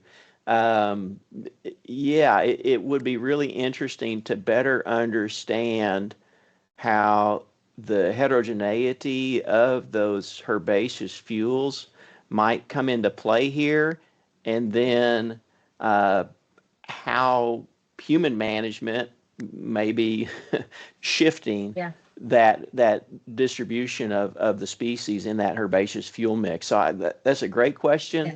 I don't know anything about that. I do really know interesting though. Yeah, some of the long-term ecological studies on the Front Range of Colorado have showed the diversity that occurs through those native prairie lands, that they are more resilient to drought, and it has to do with the biodiversity. So there's some great research that's come out of there. So it does matter whether it's a native prairie or whether it's a monoculture crop. It has to do with the differences that the roots are within those soils. But yeah, I mean, definitely we see that. Okay, is there any other questions? Let me go over to our chat, just ensure before we move on. Feel free to put a question in the Q&A in the chat, and Tyson will come back to it. I'm not seeing anything else. And so with that, thanks, Tyson. And we're going to go on to our next speaker. And it is my great pleasure to introduce my colleague, Kara Yudnik. Hold on one moment while I switch over here. Dr. Kara Yudnik, a research scientist for the USDA Forest Service in my unit at the Northern Research Station. Kara is a research scientist with the U.S. Forest Service Northern Research Station. Her work focuses on the physics of fire with a lens towards developing new theory and techniques to quantify the variability in fire processes. Kara has 20 years of experience in wildland fire research and 7 years in the overlap with structure fire. Her research crosses a wide range of spatial and temporal scales and spans experimental work in both laboratory and field settings. When Kara is not at work, she enjoys roasting coffee, riding her mountain bike, spending time with her family, and playing music. And with that, Kara, I turn it over to you. Awesome. Thanks so much. Making sure everyone can see those slides. Yes, we can see those slides. Fantastic. Awesome. So I had a really cool opportunity several years back to start a round of work with a group of scientists looking at soil microbial response to fire.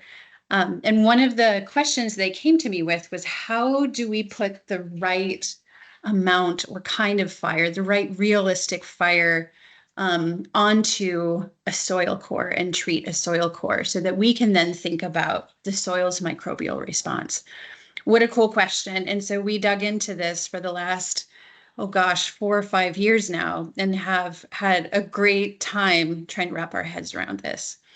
So to start with, I'm going to throw out there that it's really tricky to do this because, as we've already seen in some pieces of the previous talks, every fire is different.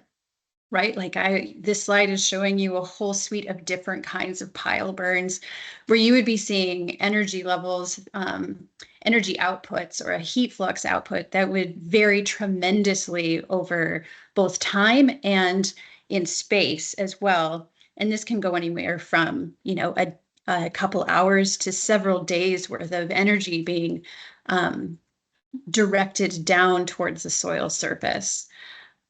Compare and contrast that with the range of prescribed burns that you might see on the landscape, where you might have a light, fast, flashy vegetation or fuel that's burning, or you might purposely be aiming for a stand replacing prescribed fire. And what does the energy down to the soil surface look like for those scenarios? And then, of course, thinking to a wildfire as well, in the wide range of heat fluxes that are associated with the very different fire behavior that you see inside of the range of wildfire as well. So that dose, that amount of energy down to soil surface, is actually surprisingly sparse information. Right now, we have a fair bit of information on measuring heat fluxes going up, right? Up into space, up into various platforms that are flown on planes, drones, things along those lines. But the challenge with that is it's not seeing the soil surface below. You're seeing the fire, you're seeing the vegetation that's being warmed, but you're not seeing necessarily what energy is actually entering the ground. And then from a side view as well, you're having the same issue. So if it's a terrestrial based approach, typically you're looking at it from side on. So you might be seeing the fire, you might be seeing through the fire, and you might be seeing pieces of the vegetation or material burning, and yet still not getting that ground piece. How much energy is going down? And this really was the challenge that we were faced with. Now, there has been, I have to acknowledge, a little bit of work here. Bill Massman comes to mind as one of the leaders in this area of sticking heat flux sensors at different depths through the soil surface to try to get an estimate of what that surface heat flux is. But largely, these have all been embedded and not really getting at the soil surface itself. Right at the surface, what's that energy that's being received? And so that's where we start this story. So I'm going to tell you about 4 different stories of 4 different doses that we came up with. The first one being a prescribed prairie fire. This is the University of Wisconsin-Madison's Arboretum prairie section that they manage right in the middle of town. It's absolutely gorgeous. It gets burned every other year and has quite a bit of research going on at the same time. And so one of the questions that the team came up with was looking at carbon cycling in this space. How much carbon is actually being transported vertically downward from all of these repeat burns? And then also when we're doing a burn and then a reburn later, that pyrogenic carbon, or black carbon, if you will, that was produced from the previous burn, how is that responding with the next burn coming over the top? So to really get at this, we had to start by figuring out how to make this measurement in the first place. I'm going to mute that. And that was a bit tricky, right? Because there's not a whole lot of sensors that can withstand this kind of fire moving and back and forth over the top of it, whether it's hovering for low periods of time or moving past it really quickly, and survive to get the answer off of it. So we ended up using something called a differential flame thermometer. It's really robust. It looks like two large chunks of metal with some ceramic batting sandwiched in between it, like the world's worst ice cream sandwich. It's got a whole bunch of thermocouples inside it. And the way it's designed is set up to tell you what the heat transfer is, and therefore the heat flux to the surface of that item. And we sent a whole bunch of those out, first in the lab, and then in the field. So this is drone image of the first round of prairie burns that were done early this spring. And that's why it's looking a little bit brown in these images. The video on the left is an attempt at capturing head fire. So in this case, the entire unit was ringed by fire in advance with the goal that everything that the sensors were experiencing would be a head fire. And then the video on the right is a very slow backing fire where the fire is moving against the flow of the wind. And the purpose there is to really, again, see what it would take, what kinds of heat fluxes you would get off of this slow moving, but still high energy backing fire. There was a lot of work that went into developing where the sensors went throughout these plots, but they're placed at soil surface. They're not below anything in any fashion. We're not having to think about the heat transfer from any of the organic materials either. And here's just a little picture of what those burns look like from the ground with the part of the deployment team. The research on this, the results are still forthcoming, so stay tuned. This is Meng Meng Lu's work. So next up, we'll be talking a little bit about some prescribed fire at National Park. This is Lassen National Park in North California, and Isabella Muscaletta came to me years ago asking, okay, how do we go about applying a heat flux dose to soil cores collected in this area that would be indicative of the fire from the area? And this one was pretty tricky because we had a wide range of different fuel types and fire behavior. So Isabella came with 3 items in hand. One, she knew the fire severity, and she had measured or calculated this, quantified this from a vegetation standpoint and the organic horizon of the soil. And then she also had access to the local fire ecologist on site. And she also came with surface fuel samples that were very carefully collected. It turns out that the fire severity component was a no-go. We couldn't take information about how the plant was responding or the organic material was responding to fire and turn that into what heat flux was. And that's for all the reasons you were just hearing about before, having to do with soil moisture and plant moisture, truly. But what we were able to do is gather information about the fire spread rate from the local fire ecologist who was there during these burns, timing of specific types of these specific types of fuel that were burning, and then using the fuels that the student collected and parsing that out by size class, we were then able to get at measuring heat flux. And to do that, we had to do a whole whack of experiments again in the lab. So on the left, you're seeing the base setup for a fire spread test designed specifically for this project. On the bottom, you can see of the left image, you can see 2 little circles. They look like coins. Those are water-cooled heat flux sensors aiming straight up at what is going to be the fuel that's being placed on top of them.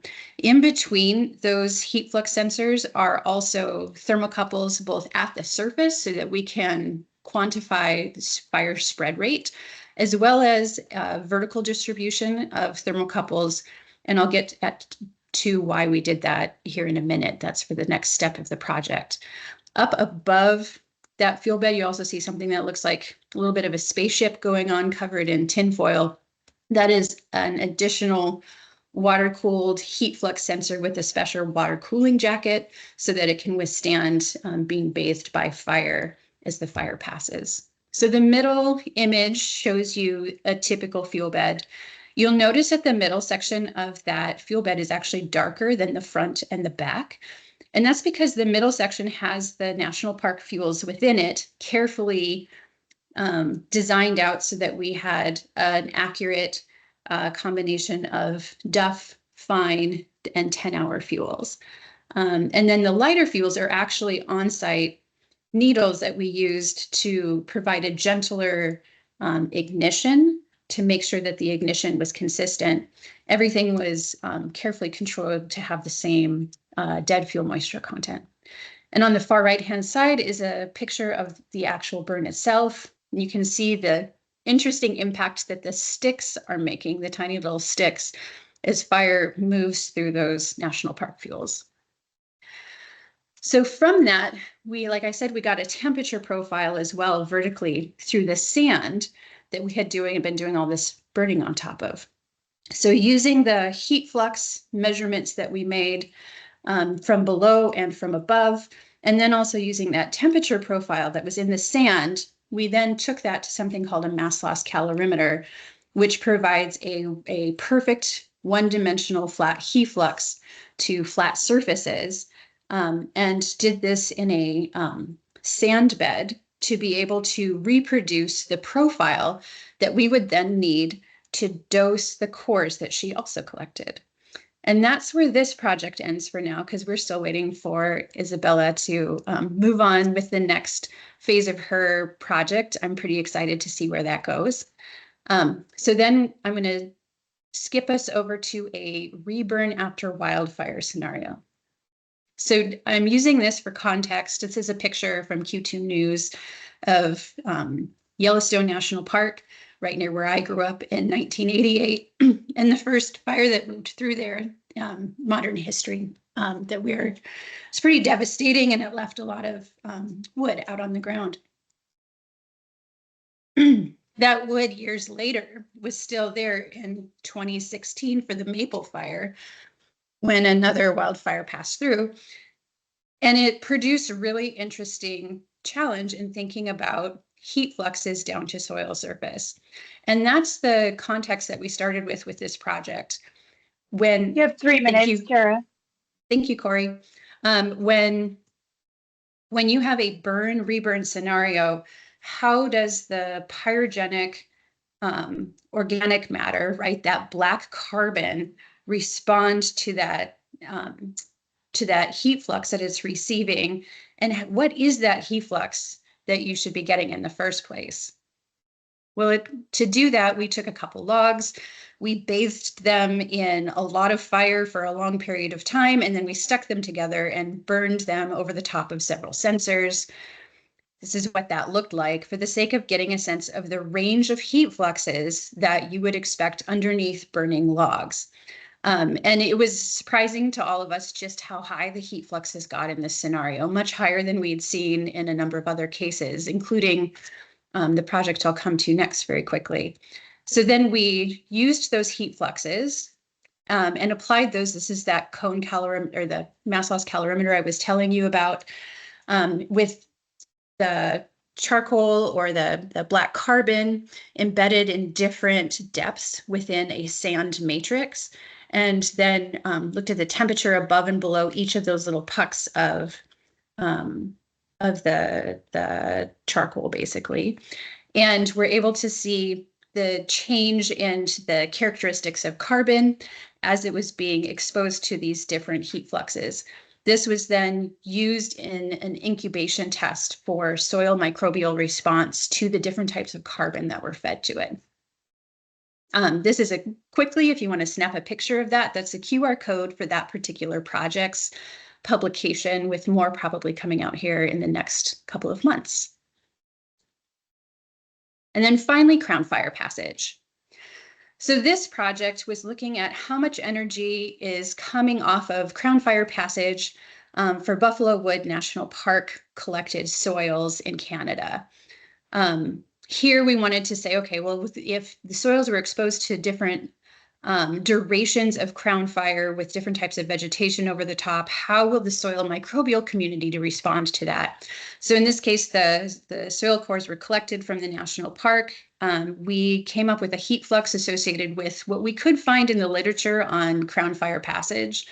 This was about a 60 kilowatt per meter squared flux, which was actually about 20 kilowatts per meter squared lower than the log burn study I was showing you at its peak earlier. But then these cores were all exposed to this simulated Crown Fire Passage, and then incubated as well to look at soil respiration and carbon solubility, among other things, and microbial response to all of these.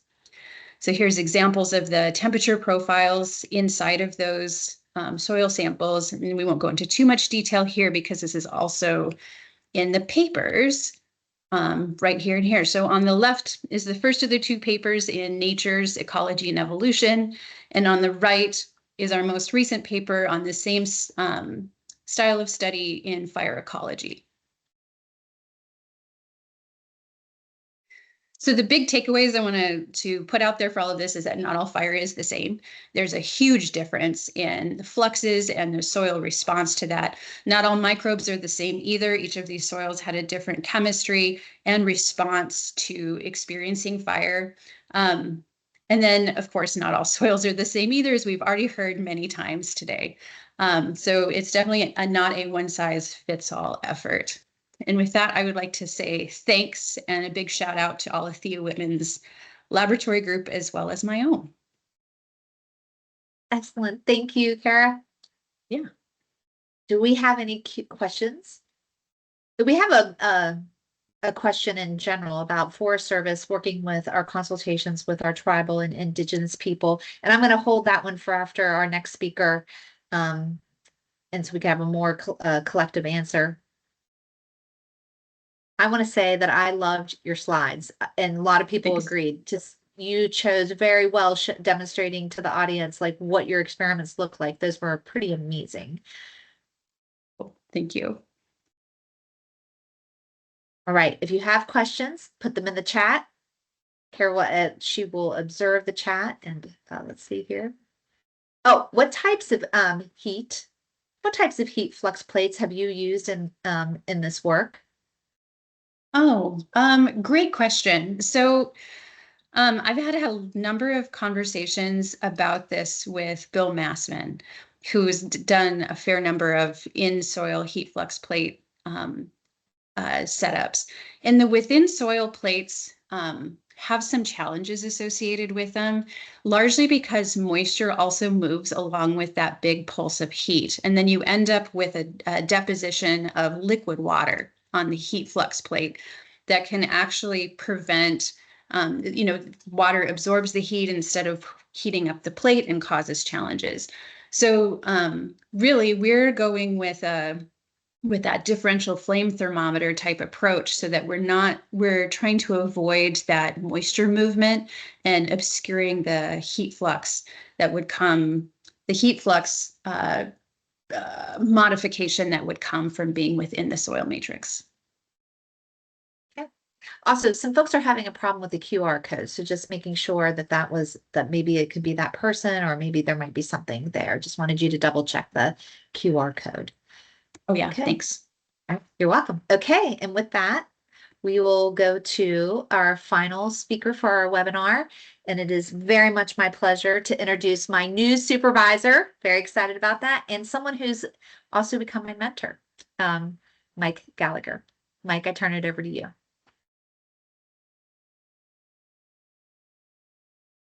Good afternoon, everybody. Well, these are some tough acts to follow today. And I'm really proud to be here today. I'm proud to be working with Stephanie and Kara.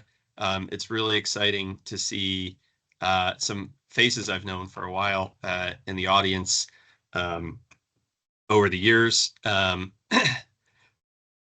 I'm not a soil scientist. I'm a research ecologist in the U.S. Forest Service Northern Research Station.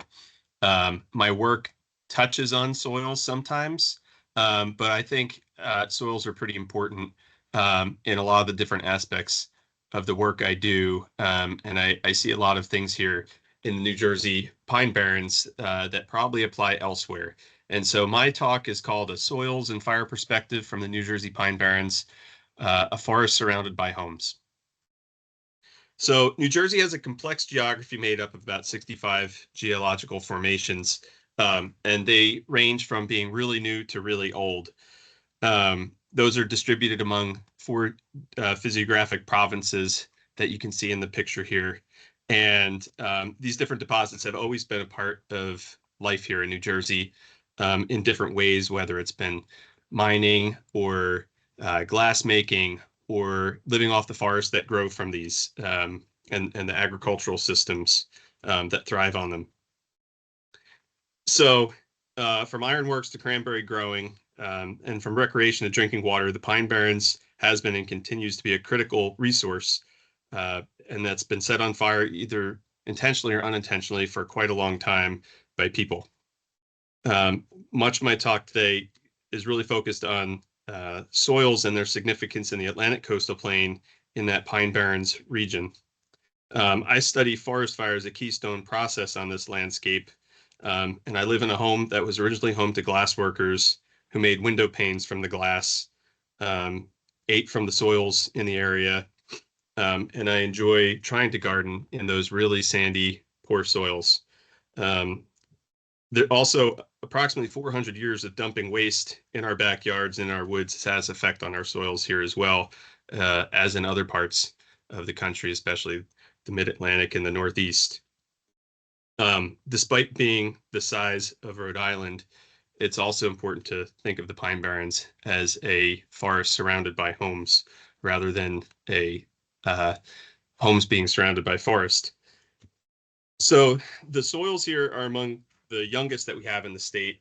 They're pretty much marine soils or marginal marine soils that were deposited on older metamorphic rock during the last 50 million years. Basically, it's a really flat landscape with some undulations made of sand and sometimes coarse gravel and some iron hilltops. Those hilltops are about as high as 107 meters, which is pretty short compared to other places. And other parts of the landscape are as low as 15 meters above sea level. We have shallow groundwater in places with windy, shallow streams and rivers. And that's a pretty important part of the fire story and you know how the soils are important here. This is just a picture of some of our soils. This beach sand here wasn't dumped by this lake. This is our natural substrate, and you can see it all over the place in our sand roads. And this is just a map here that shows what the marine boundary was at one point in the past. So on the topic of fire, droughty soils favor frequent high-intensity fire in our fire-dependent forests and that dense human population surrounding them. This picture here, you might not see any houses there, but that's actually about 1/10 of a mile from my mom's house last year, where we had a pretty big fire in a droughty period. This is just another picture. Our fires can grow to tens of thousands of acres here under the right conditions. So early spring fires occur when passing fronts drive winds through leafless forests where they have pretty low drag coefficients without their leaves. But they really rarely consume the top layer of soil. This is a picture of a study we did over 10 years ago.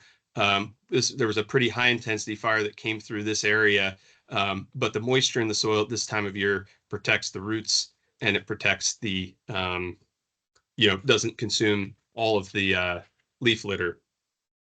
This is also when we do most of our prescribed burning.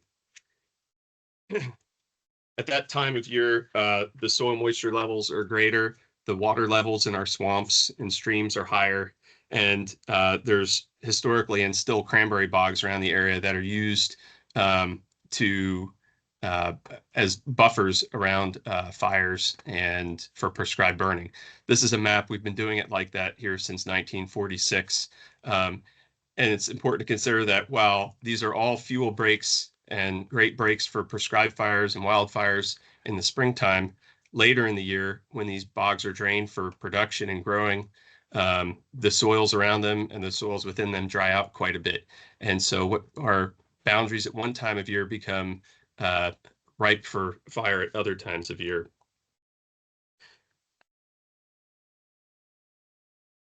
So later in the spring, after that moisture diminishes and leaf out happens and the plants are transpiring a lot more, soil moisture changes quite a bit. And droughty conditions and drier conditions can lead to much more damaging fires. Fortunately, a lot of our species here are adapted to sprout from fire, but they can be quite damaging, especially in terms of consuming soil and soil organic matter. That soil organic matter consumption is one of the primary drivers of tree mortality in our fires, more so than consuming the foliage. A lot of these trees in these pictures resprout. This is sort of a, early, mid, and late, I would say, season within that fire. There was still enough moisture that these trees' roots didn't consume, but during a drought condition, say in the fall, there would be a much more consumption that would burn the roots and do much more damage to the system. So that's fall fire season is especially damaging. It's that smoldering condition that really does that. It's the seasonal difference that really there's the seasonal differences in our soil, and they really impact the seasonal differences in fire and its effects on the landscape. This is just a couple pictures of recent fires. This one wasn't in the fall, but it was during a severe drought condition where there was a lot of soil organic matter combustion and consumption that caused a lot more damage than we're typically used to. I just want to contrast this. So this is the condition in a lot of the Pine Barrens, but in the eastern part of the Pine Barrens by where my mom lives, this is my mom right here, we had a lot of dairies for decades in the 20th century, and those dairies have really changed the soils. If you notice, this picture looks a lot different than a typical Pine Barrens picture, and it's right next to where we have Pine Barrens, but across that western part of the landscape especially, we have extremely altered soils from 60, 70, 80 years of dairy industry over acres and acres of the landscape. In those areas, there's a lot more silt that's been laid on top of the sand. There's a lot more dense organic material in the soil. It holds more moisture. It also changes the pH. We have naturally acidic soils here, but it changes the pH a bit. We get a lot of gums, maples, invasive species that come in on top of that. And so virtually every old farm field, a lot of those farm fields were then used for corn or soy, but as they go through succession after abandonment, they're not coming back in the typical Pine Barrens oak and pine species, but more maple, gum, and invasives. One important factor there is that the invasive species produce different fuel than the native species. If pine and oak fuel is kind of like premium gas at the pump, maple, gum, and invasive fuel is kind of like the stale gas that I find in my lawnmower at the beginning of every spring. It really doesn't burn very well, and that really affects that keystone process in our landscape here. There's been work at with Jesse Cry and Dr. Jeff Kane, Penn State and Humboldt State University, where they've looked at the combustion of these different fuels and demonstrated reduced energy release, reduced flaming time of these, non-pyrogenic fuels. Matt Dickinson, who's another scientist in my unit with Stephanie and Kara, also has done work showing some pretty large differences in oak versus maple combustion. And I think some of that work was actually done with Kara. So these compositional shifts really are changing how fire interacts on the landscape. It changes moisture dynamics in the soils, changes water holding in the soils and pH, and sort of pushes the system into a new feedback that's difficult to restore with fire alone. I'd also like to talk about drought a little bit more. So in a typical year, we get, say, 44 or so inches of rain in the Pine Barrens. About half of this is transpired by vegetation or evaporates back into the atmosphere. A little bit enters the streams and rivers, or so we think, and about 17 to 20 inches actually goes into the ground. We have a really large 17 trillion gallon aquifer that provides water to all of South Jersey here. That's a critical resource for us, and that groundwater recharge is really important.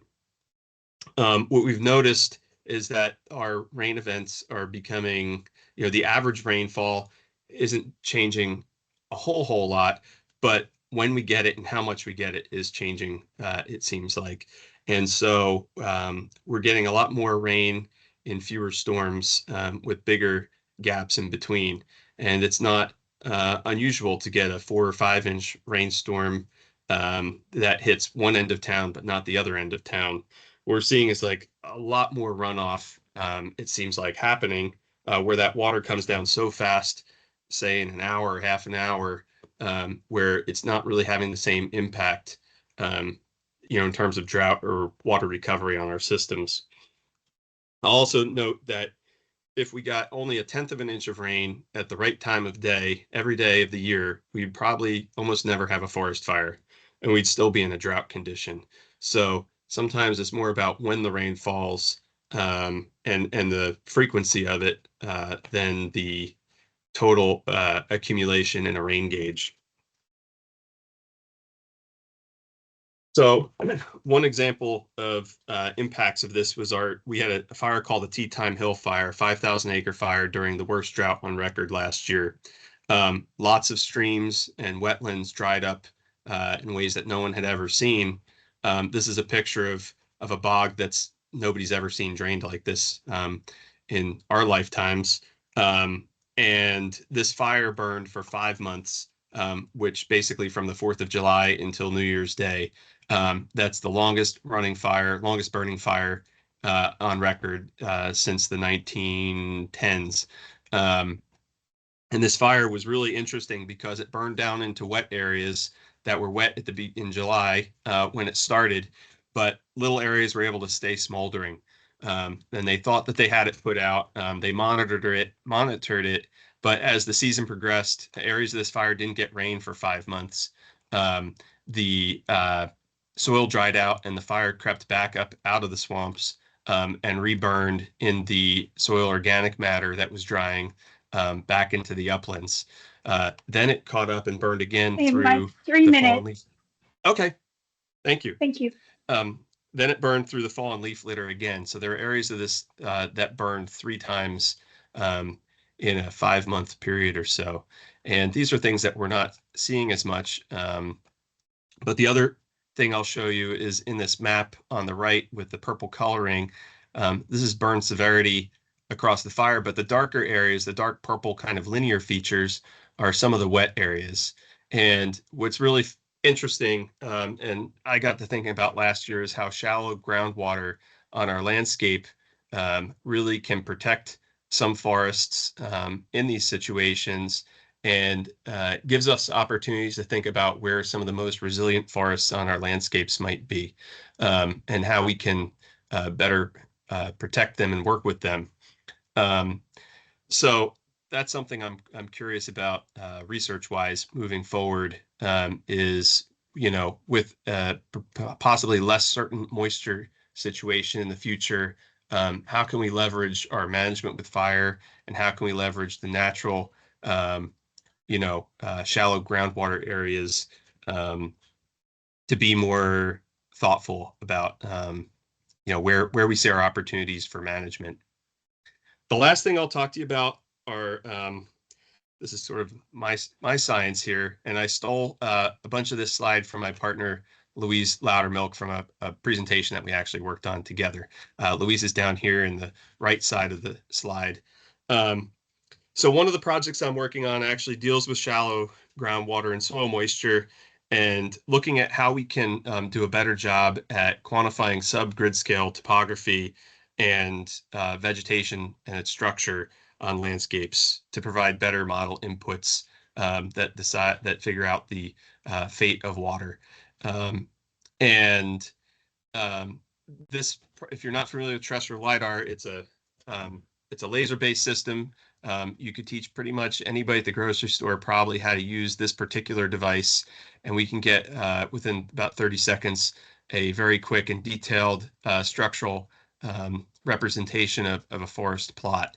And we're using that in conjunction with other data feeds like airborne LiDAR and satellite data with the Rocky Mountain Research Station folks to improve how we look at forests, to improve our fuel and vegetation mapping for fire progression planning and simulation. But there's also a part here where we can really learn a lot about topography. Topography is looked at differently, where I'll say it is, there's different levels of accuracy when you have vegetation or leaves or you have bare ground.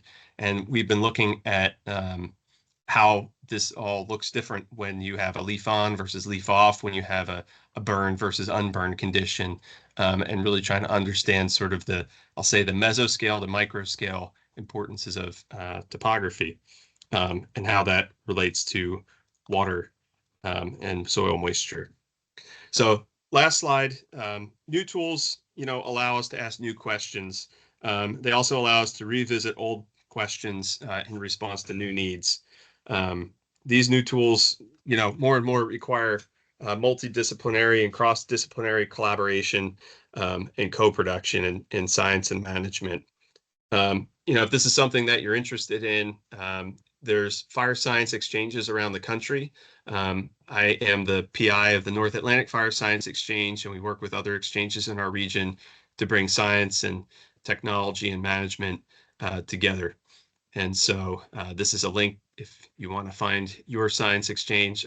This link should take you to the interactive site where you can learn more. Excellent. Thanks, Mike. Really appreciate that. Great presentations today. Does anyone have any specific questions for Mike?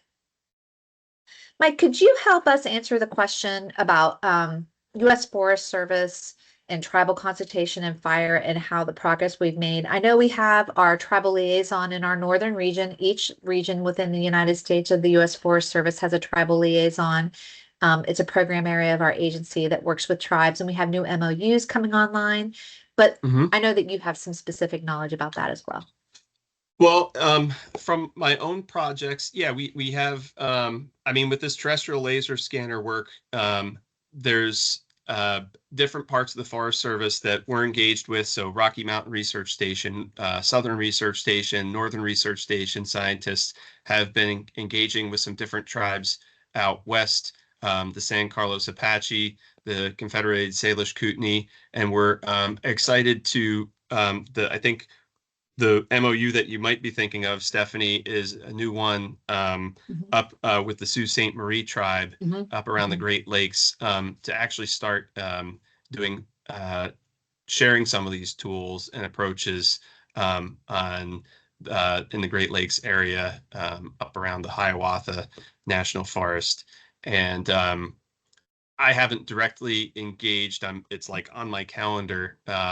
But we're really excited. These tools are, I'd say, a low-hanging fruit for technical transfer and giving people the tools to quantify forests and their management in ways that haven't been available, particularly with the terrestrial LiDAR and the avenues that can allow you to go down.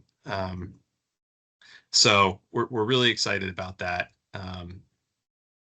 Yes. Yeah, Karen, if you would like to know more about how our agency is engaging with tribes, please go ahead and reach out to me and send me an email, and I will connect you directly with our tribal liaison. So we almost are at the top of the hour. We have time for maybe one or two more questions. if anybody has anything. It's been a really exciting 2 hours. The great presentations from top to bottom all around. I couldn't even imagined something better, really, honestly. I just, the breadth and diversity of the research that's going on and how fire and soil science is integrating and all the different areas and aspects that soils fits into fire. This is a cross collaboration. Absolutely, for sure. And definitely an opportunity for all of us to show the administration how soil science is integrating into wildland fire. And with that, I'll turn it over to Sky to send us on our way with the final word. Yes, I need a break, but I almost wish this could go on and on. Hopefully we've tickled your fancy and started some cross collaboration. And I think maybe we'll have to schedule a follow-up webinar. This is a great turnout. So much exciting stuff. I'd almost forgotten about some of this stuff. I was like, oh yeah, that's really cool. So this was wonderful. Thank you to all our speakers. Thanks, Steph, for organizing and moderating, and to Corey, who had to step out for producing, as she would put it. We will be sending out some more information about what comes up in the future.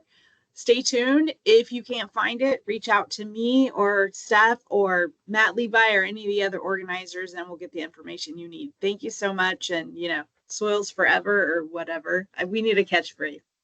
And Bye, we did see your everyone. request for all the links. Yes. And we will make sure that you get all of them. Okay. Thank you. Oh, Goodbye. good point. Oh, I should also say that the presentations will be posted to the SPSD and CSS YouTube channel, but it takes a little while to get through the production of transcripts and all of that. So look for that, and we'll send out a link to everyone who registered. So thank you all for participating. I really appreciate it. Have a good day.